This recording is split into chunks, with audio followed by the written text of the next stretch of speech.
तर अहमदाबादमधील काँग्रेसच्या अधिवेशनाचा आजचा शेवटचा दिवस आहे। आज काँग्रेस पक्षाची मुख्य बैठक पार पडणार आहे।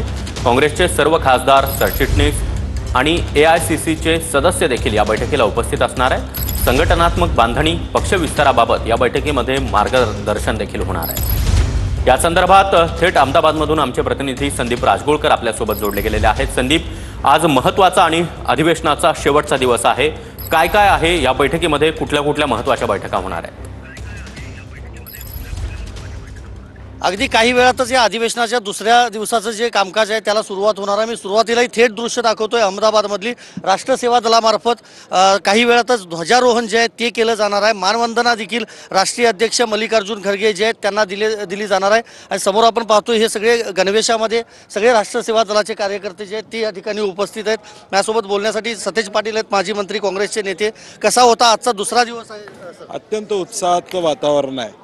विशेष करून देशामध्ये एक संदेश देण्याचं काम या निमित्ताने या ठिकाणी होणार आहे। गुजरातच्या भूमीतून हा संदेश देशभर जातो, याचा काँग्रेस जनांना आनंद। राहुल गांधींच्या भाषणाकडे आज लक्ष असणार आहे, खरगेंच्या देखील भाषणाकडे लक्ष असणार आहे। बळकटी मिळेल, नव्यानं पक्षासाठी काय मिळेल असं वाटतं? नाही, काल CWC मध्ये अनेक ठराव झालेले आहेत। त्या ठरावाची वाच्यता होऊन पुढच्या वर्षभराच्या काळामध्ये काँग्रेस पक्षाचं या देशातलं धोरण सगळ्यांच्या समोर जाईल आणि देशामध्ये असणारी सत्ता ही कशा पद्धतीनं सामान्यांच्या हिताच्या विरोधात आहे हे सांगण्याचा प्रयत्न आजच्या अधिवेशनाच्या माध्यमातून होणार। आजच्या अधिवेशनाच्या माध्यमातून होणार आहे असं प्रतिक्रिया दिली। आपण पुन्हा एकदा पाहतो ही सगळी दृश्य।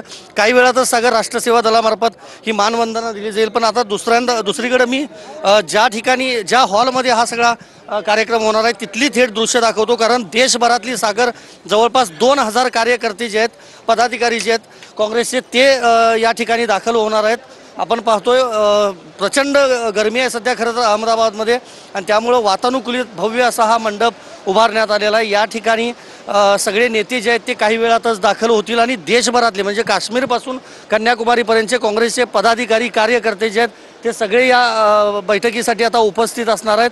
बरोबर 11 वाजता ध्वजारोहण होईल आणि त्यानंतर मल्लिकार्जुन खरगे आणि राहुल गांधी यांची देखील भाषणं होतील, इतर पदाधिकाऱ्यांची देखील भाषणं होणार आहेत। त्यामुळं पुढच्या काळात काँग्रेसची नेमकी काय रणनीती असणार आणि आजच्या दुसऱ्या दिवशी आणखी काही ठराव नव्यानं संमत केले जातात का हे बघणं देखील महत्त्वाचं असणार आहे।